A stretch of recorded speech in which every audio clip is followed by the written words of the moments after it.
Que Dios les bendiga para cada uno de ustedes.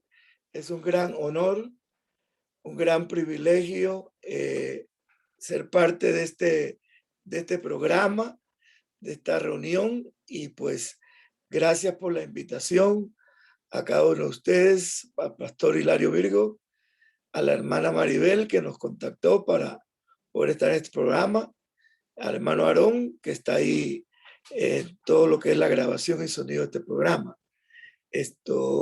Bueno, sin más preámbulos, un abrazo para cada uno de ustedes, bendiciones y pues nuevamente gracias por la invitación y esperemos que lo que me ha tocado a mí el tema de hoy, que es la apostasía, que nadie te engañe, pues sea una gran bendición para cada uno de ustedes y para la iglesia y que seamos edificados a través de la palabra de Dios.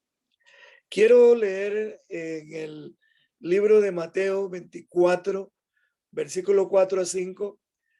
Dice Jesús cuando estaba en el monte de los olivos con los discípulos cuando le pregunta ¿cuándo serán todas estas cosas? Jesús en el versículo 4 y 5 dice, respondiendo Jesús dijo, mirad que nadie os engañe, porque vendrán muchos en mi nombre diciendo, yo soy el Cristo, y a muchos engañará.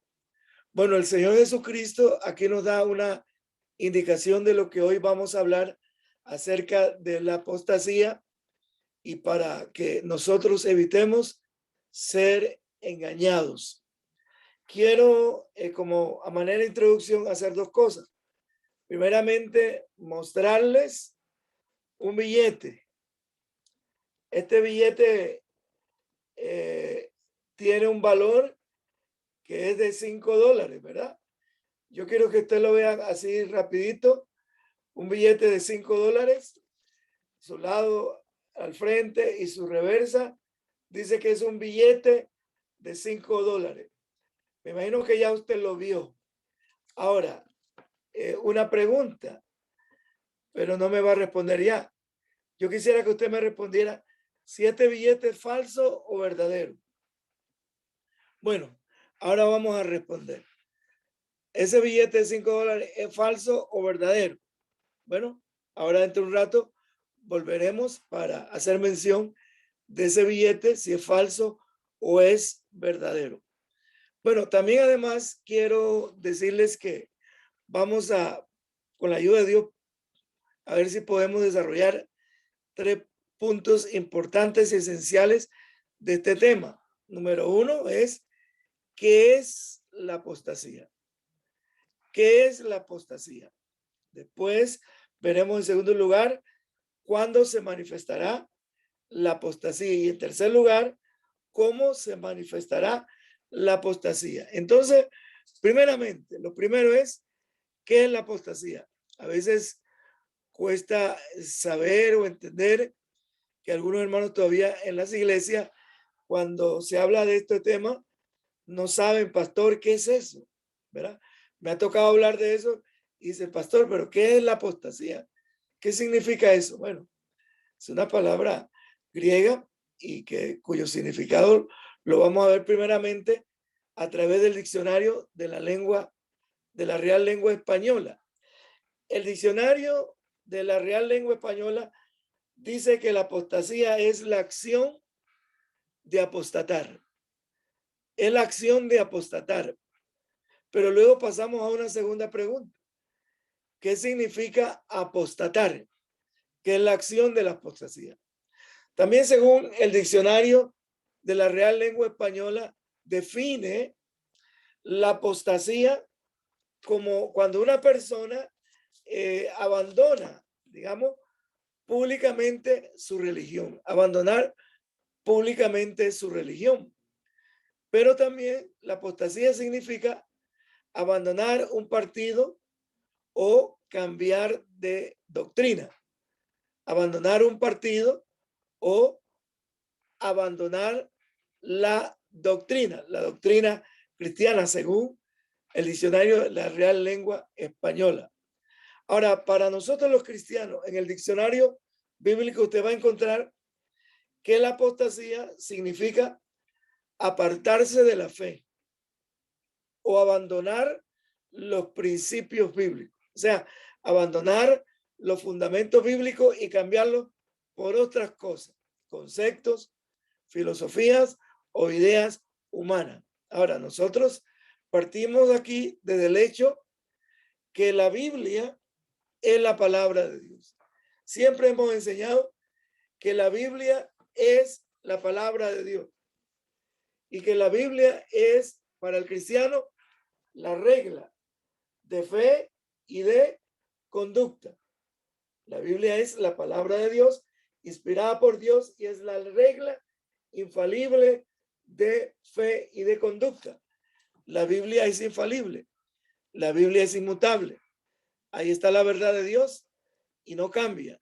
Esta es la palabra de Dios y punto. Si nos apartamos de lo que la Biblia dice a nuestros propios conceptos o nuestras propias interpretaciones, podemos caer, si no nos cuidamos, en una mala interpretación o en un error. Entonces, esto es, a grueso modo, lo que es la apostasía. Ahora, ¿qué dijo Jesús?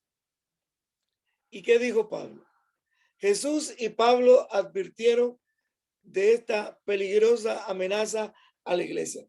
Jesús dijo, mirad, que nadie os engañe, porque vendrán muchos, ¿qué? Falsos profetas, falsos maestros, falsos mesías, antimesías, diciendo yo soy el Cristo. ¿Y cuál será el resultado? Y engañará a muchos. Jesús dice más adelante, si fuere posible, hasta los mismos escogidos, refiriéndose al pueblo de Israel y también a todo cristiano seguidor de Jesucristo. Entonces, Jesús advierte, también Pablo advierte, ¿verdad? De esta dañina y diabólica mentira o amenaza a los cristianos y a las iglesias del Señor Jesucristo, y nos dice que tengamos cuidado, que prestemos atención a la palabra de Dios, a lo que dice la palabra de Dios, porque si no nos cuidamos, fácilmente nos podemos enredar en falsa doctrina y falsos conceptos.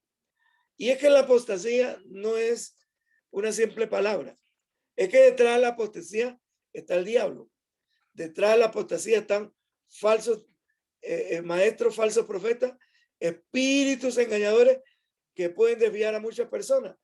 Y al transcurso de la historia, desde el inicio de la iglesia, el diablo ha engañado a muchas personas y se han desviado a sectas falsas, a falsas ideologías, a falsos conceptos cristianos. Entonces, el cristiano debe de conocer al verdadero.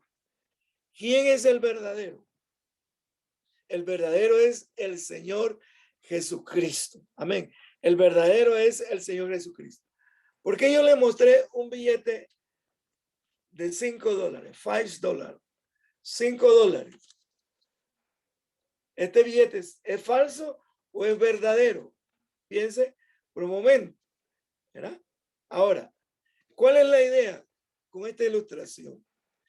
En una ocasión hace muchos años estaba dando clases, porque yo era profesor de sectas falsas y también de hermenéutica bíblica, reglas de interpretación bíblica.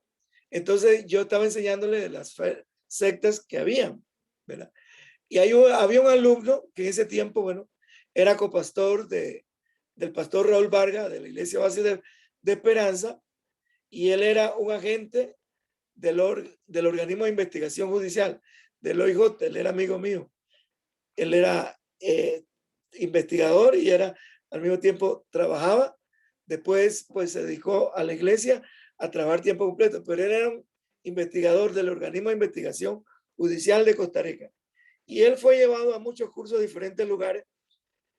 Y él me dijo que una vez que lo enviaron a Inglaterra, al Scotland Yard, que es la Academia de Investigaciones Secretas del Servicio Secreto de Inglaterra.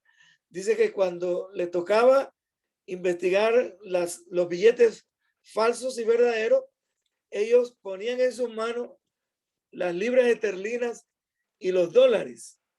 Ponían solo billetes verdaderos. Nunca pusieron en su mano un billete falso, sino que un billete verdadero, sea de la libra esterlina o de los dólares americanos. Solo billetes verdaderos. Y ellos estudiaban las características de estos billetes verdaderos. Nunca pusieron un billete falso. ¿Cuál es la enseñanza que nos deja esto? Bueno, que nosotros debemos estar relacionados con la verdad. Jesucristo en una ocasión dijo, y conoceréis la verdad, y la verdad os hará libre. ¿Verdad? Debemos de conocer al verdadero, a Jesucristo. Jesucristo dijo en Juan 17:3, él dijo, y esta es la vida eterna. Juan 17:3. Y esta es la vida eterna, que te conozcan a ti, el único Dios verdadero, y a Jesucristo a quien tú has conocido. ¿Cuál debe ser nuestra tarea? ¿Cuál debe ser nuestra ocupación? ¿Cuál debe ser lo nuestro para no ser engañado, para no ser arrastrado por la apostasía o por la falsa doctrina o por los espíritus inmundos, los espíritus que en los últimos tiempos quieren sacar a los cristianos de la verdad? Conocer al verdadero, al único Dios verdadero, al Dios y Padre de nuestro Señor Jesucristo, y conocer a Jesucristo en una relación íntima, en una relación personal, no un conocimiento de segunda mano de lo que me dijeron de Cristo, sino conocerlo personalmente como nuestro Señor, como nuestro Rey y como nuestro Salvador personal. Entonces, a usted le va a quedar esta ilustración. Conozca al verdadero. Conociendo al verdadero, usted no va a ser presa de la falsa doctrina y ni del error. Entonces, hermano, recuerde, hermano y hermana, que nadie te engañe, que nadie te engañe. Amén. Que nadie te engañe. Así que mucho cuidado.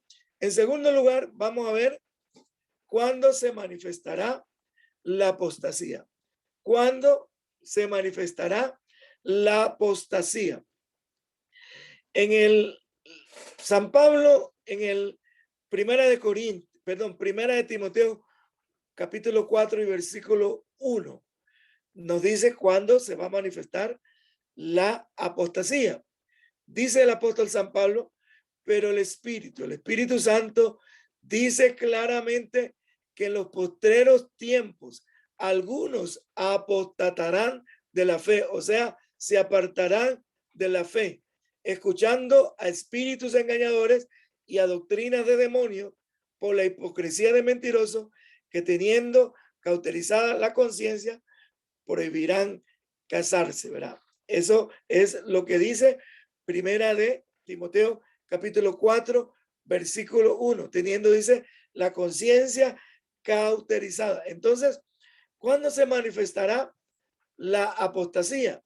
Desde un inicio de la iglesia, en el primer siglo de la iglesia cristiana, de la iglesia primitiva, ¿verdad? Nace la iglesia en el día de Pentecostés, se comienza a predicar la palabra de Dios, se comienza a predicar el evangelio, la buena nueva, el evangelio de verdad, pero desde el mismo inicio comienza también el enemigo con sus artimañas y con su doctrina de error a querer apartar a la iglesia y a los cristianos de la verdad.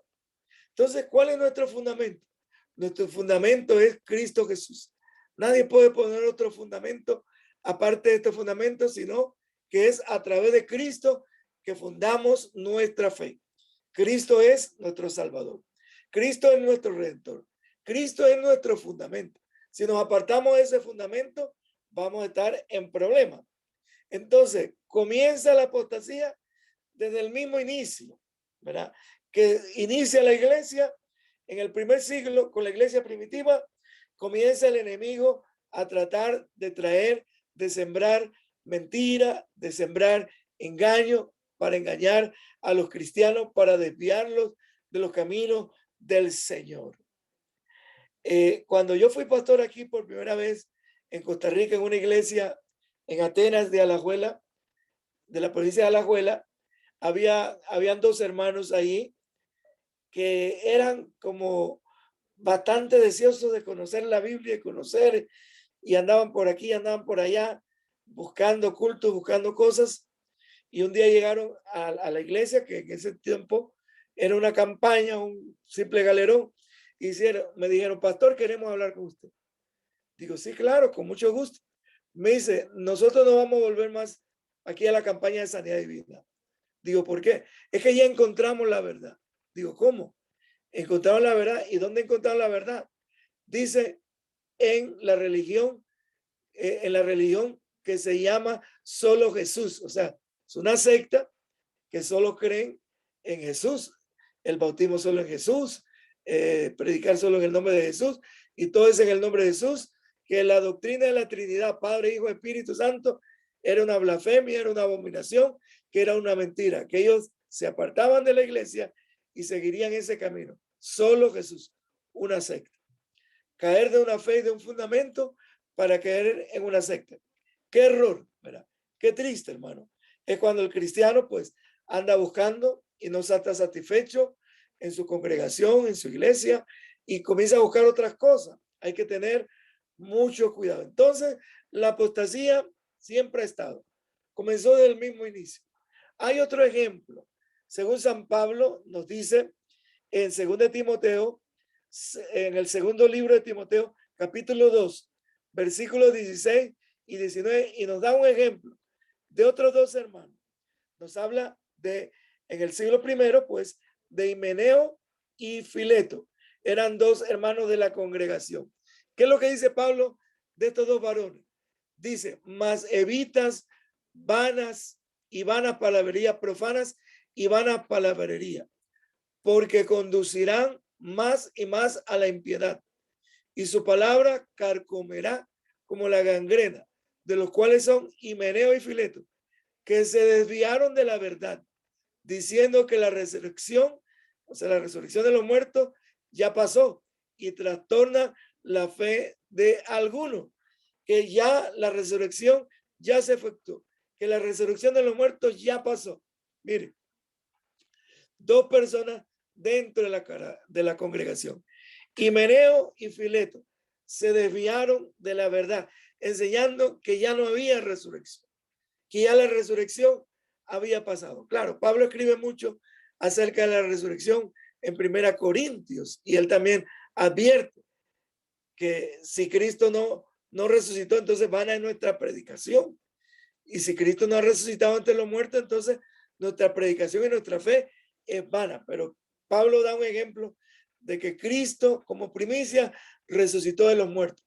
Luego nosotros, luego los que son de Cristo en su venida, y al final del siglo, la resurrección final. La resurrección es una doctrina básica. Por eso uno tiene que conocer cuáles son los fundamentos y los pilares del cristianismo. Amén. Para que no nos engañen. Lamentablemente, Himeneo y Fileto se desviaron de la verdad y fueron desviados por falsos maestros, por otras personas que le calentaron la cabeza y le dijeron no hay resurrección, ¿verdad? Siguiendo posiblemente la doctrina de los saduceos, que no creían en espíritus ni creían en la resurrección. Y vean que el enemigo no duerme. El enemigo quiere desviarnos de la verdad. Pero San Pablo también dijo más adelante que que Dios tiene este sello sobre nosotros, y que nosotros debemos apartarnos de la impiedad, porque el Señor conoce a los que son suyos. Entonces, hay que tener mucho cuidado. Otro ejemplo, ¿verdad? De la apostasía fue en el siglo primero también una secta falsa, una filosofía falsa, como fue la doctrina o la filosofía del gnosticismo de los griegos, ¿verdad? El gnosticismo es una palabra del griego que significa el conocimiento, y los griegos, ¿verdad?, eran muy filósofos y exaltaban mucho el conocimiento, y ellos querían siempre conocer cosas nuevas y no hablar cosas viejas, sino decir cosas nuevas y hablar solo cosas nuevas. Entonces, el gnosticismo, una de las cosas que el gnosticismo chocaba con la iglesia cristiana y con los principios cristianos era que el gnosticismo del siglo I decía que no era posible que el espíritu y la carne estuvieran juntas. O sea, no podía haber una unión y una mezcla, una unidad entre el espíritu y la carne. Entonces, ellos negaban abiertamente que Jesucristo no era Dios. Ellos no podían aceptar que Dios, siendo espíritu, se encarnara en un hombre, que Jesucristo fuera el Dios hombre. Mire usted, era una blasfemia. Entonces, basándose en eso, ellos negaban la encarnación de Cristo. Pero ¿qué es lo que dice Juan 1:1? Que en el principio era el verbo. Y el verbo estaba con Dios y el verbo era Dios. Y luego en el versículo 14 dice, y aquel verbo se hizo carne y habitó entre nosotros y vimos su gloria, gloria como del unigénito del Padre, lleno de gracia y de verdad. Entonces, Dios se encarnó en su Hijo Jesucristo. En el unigénito del Padre, Cristo fue encarnado. Dios, Jesucristo, no tuvo una reencarnación, sino que Dios se hizo carne. Dios se humanó. Dios se hizo humano para ser visto por los hombres, para venir y salvar al hombre de su condición pecaminosa, de su condición pecadora.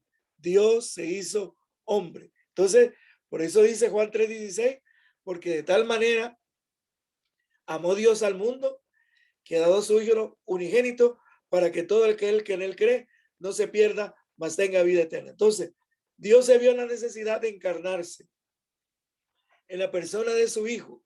Dios se hace carne, Dios se hace visible, el verbo se hace carne, el verbo se hace visible, se manifiesta en carne, dejó su gloria, dejó su naturaleza divina y se encarnó en un cuerpo humano para ser visto y manifestado por los hombres, para así podernos salvar de la condenación eterna. ¿Cuánto dicen amén? Entonces, mis hermanos, que nadie te engañe. Dios se hizo carne. Dios se humanó en la persona del Señor Jesucristo. Entonces, aunque el gnosticismo diga que no es posible que el espíritu y la carne se unan y estén unidos, pues la verdad es que para Dios todo es posible. Y para el que cree todo es posible. Dios hizo posible, como también Hebreos cita y dice de Jesucristo, me preparaste cuerpo, no quisiste los sacrificios y la sangre de los animales, sino que me preparaste cuerpo según lo que estaba escrito en el libro de la vida. Entonces, ese era el plan y la voluntad de Dios. También Hebreo dice que con ese sacrificio hecho una vez y para siempre, bastó para hacer perfecto a los santificados. Entonces, era necesario que Dios se hiciera hombre. Dios es un Dios justo. La justicia de Dios y la santidad de Dios fue golpeada cuando el hombre desobedeció, porque dice la palabra de Dios que por cuanto todos han pecado, están destituidos de la gloria de Dios. Que por un hombre entró el pecado, pero por otro hombre entró la vida eterna a todos los seres humanos, a los que creemos y recibimos el nombre del Señor Jesucristo. Entonces era necesario la encarnación. Fue profetizada desde el Antiguo Testamento cuando Adán y Eva pecaron. En Génesis 3:15, Dios dice, y la simiente tuya, la simiente tuya te va a herir en el calcañar y tú la herirás en el calcañar, pero ella te herirá, la simiente de la mujer te herirá en la cabeza.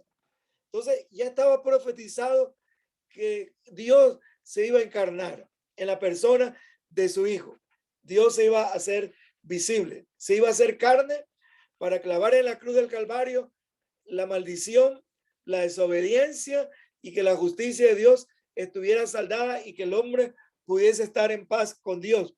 Por eso también Pablo cita en Romanos que justificados pues por la fe, somos por medio de la fe, somos justificados con Dios mediante nuestro Señor Jesucristo. Y la justificación significa que ya Dios no nos ve impuros ni pecadores, Dios nos ve justos. ¿Cuántos dicen amén? Entonces, hermano, que nadie te engañe. Dile a través de esta cámara a tu hermano que nadie te engañe, que nadie te engañe. Guarda el fundamento de la palabra de Dios para que nadie te engañe. Y en tercer lugar, ¿cómo se manifestará la apostasía? ¿Cómo se manifestará la apostasía? Bueno, ¿cómo se manifestará la apostasía? El diablo es astuto y el diablo es puerco y miserable, ¿verdad? Según dice la palabra de Dios. Y en Primera de Timoteo, capítulo 6, versículo 3 al 6, dice la palabra de Dios. Primera de Timoteo 6, 3 al 6 dice: y si alguno enseña otra cosa y no se conforma a la sana palabra de nuestro Señor Jesucristo y a la doctrina conforme a la piedad, está envanecido. Mire usted, está envanecido. Nada sabe, delira acerca de cuestiones y contiendas de palabras, las cuales nacen de envidia, pleitos, blasfemia, malas sospechas, disputas necias de hombres, corruptos de entendimientos y privados de la verdad, que toman la piedad como fuente de ganancia. Apártate de los tales. Pero gran ganancia es la piedad acompañada de contentamiento. Entonces, hay que tener cuidado con lo que uno enseña, con lo que uno predica. ¿Cómo se manifestará la apostasía? Bueno, el diablo va a usar estrategias y artimañas, como hemos dicho, dañinas y diferentes formas para engañar a la humanidad. El diablo es un mentiroso. Engañó a la primera pareja en el huerto de Edén, Adán y Eva, diciéndole: no, no moriréis, van a ser como dioses. Mentira. El diablo es un engañador. Y Jesús lo dijo en Juan 8, ¿verdad? El diablo es el padre de las mentiras. Él viene a engañar, quiere engañar al ser humano, porque si engaña al hombre, si engaña a la humanidad, lo sacará del camino de la salvación y lo llevará directo a la perdición. Entonces hay que tener cuidado, hermano, que nadie nos engañe, que nadie te engañe, hermano mío. Él va a usar diferentes formas. ¿Cuáles? Vamos rápidamente para ir terminando. Primeramente, va a usar la política. ¿Cómo? La política a través, porque los grandes políticos en Estados Unidos han sido los líderes que instauraron la masonería, una secta falsa, diabólica, los rosacruces, la cientología o nueva era. Entonces, el enemigo se manifiesta con la apostasía muy sutilmente a través de la política, con masonería, con rosacruz, poderes mentales, con la cientología, la nueva era, donde tratan de decir el mal no existe, donde decir Dios no existe. Todo está en tu mente. Tienes que tener un pensamiento positivo, ¿verdad? La política. Y esto, hermanos, pues inclusive a Costa Rica hubieron y han habido casos de candidatos a la presidencia abiertamente masones que practican la masonería, y eso es diabólica, es una ciencia diabólica. También el enemigo se manifiesta cuando comienza a usar la religión. Él usa la religión, cualquier religión, sea el Islam, puede ser el cristianismo, el catolicismo, cuando a través de las religiones él trae fanatismo religioso, trae que la gente se hagan radicales, ¿verdad? Que hayan errores doctrinales. ¿Me explico? ¿Y cuántos errores hay en las religiones más grandes mundiales hoy del mundo? ¿Me explico? Y la gente inclusive quieren matar y decir: matamos en nombre de Dios y Dios nos manda a hacer esto. y Dios nos manda a hacer esto y lo otro en nombre de Dios, ¿verdad? A través de la religión. Hay que tener un balance. No hay que ser liberal en el pecado, pero que tampoco hay que ser radicales fanáticos con las cosas.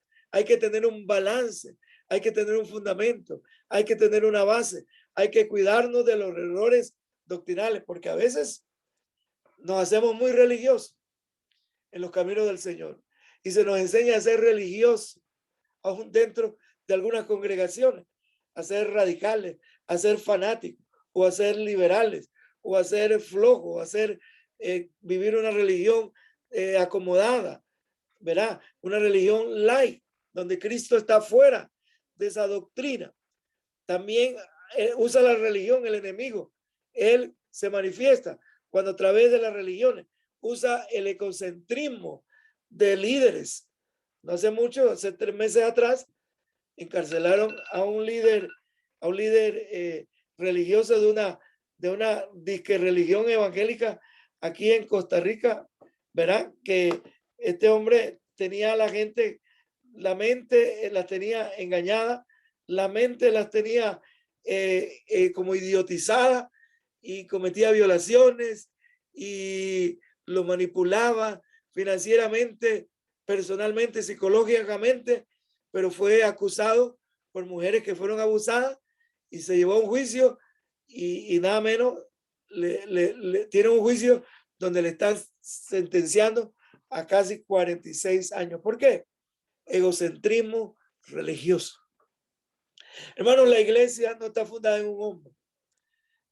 Inclusive la iglesia de Cristo no está fundamentada en una religión o en un fundamento religioso de X iglesia.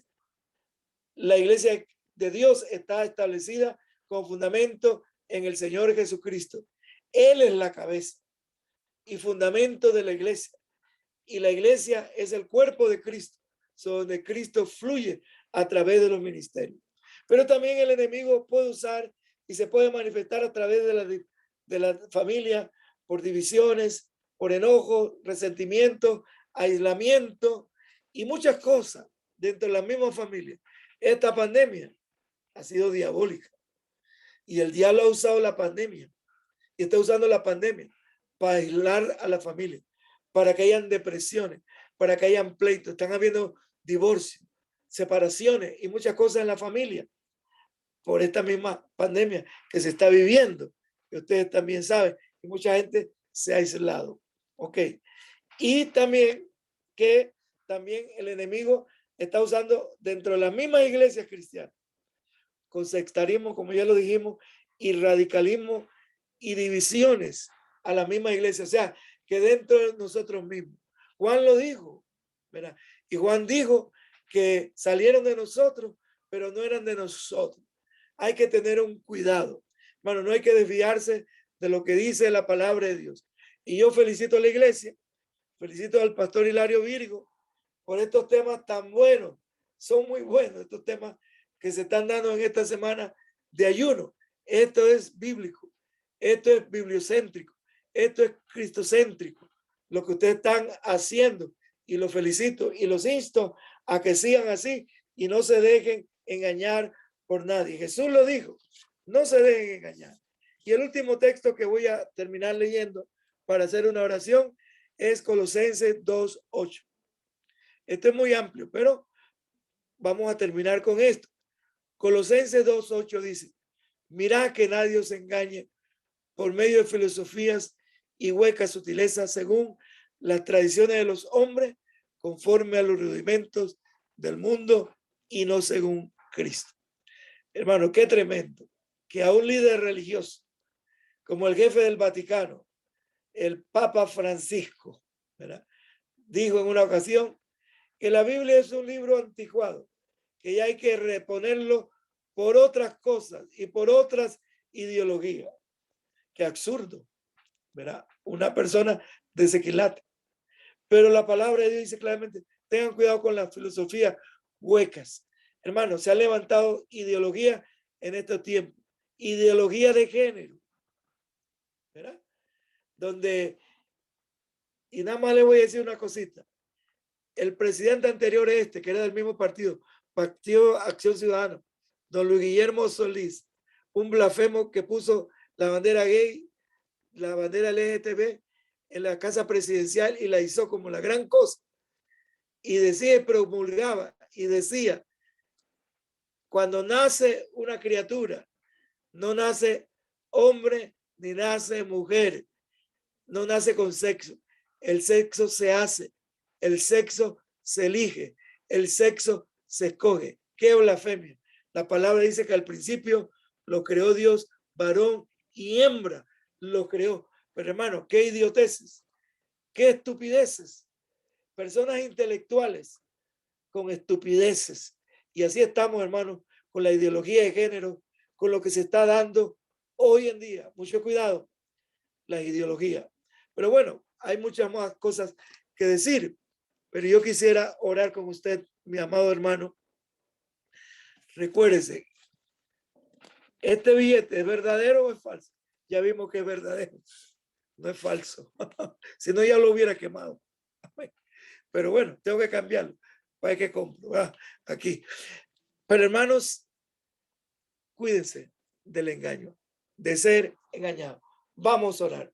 Si tú, mi hermano y mi hermana, estás pasando prueba, estás desalentado, estás desanimado y dices, ya no tengo fuerza, ya ni a la iglesia quiero ir, ya ni me quiero congregar, he perdido el ritmo cristiano, ya no me ejercito en el ayuno, en la oración, en la asistencia a la iglesia, y algunos hasta han dejado de diezmar y ofrendar, porque dicen, no, más bonito es así, y ya no tengo ni que diezmar, como no voy a la iglesia, no tengo que diezmar ni ofrendar.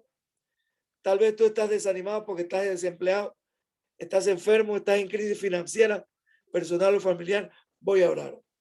Pon tu mano sobre tu aparato electrónico que tienes ahí y yo voy a orar por ti esta oración.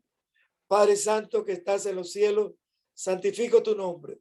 Ahora en el nombre de Cristo, que estamos ministrando a la iglesia Centro Jerusalén Internacional. Que tú bendigas al pastor Hilario Virgo, Padre, al consejo de personas ancianas, a hermanos que están en el liderazgo y junta administrativa de este ministerio, para que tú los sigas bendiciendo, que tú los guardes, que tú les proveas, que les suples todo lo que necesitan.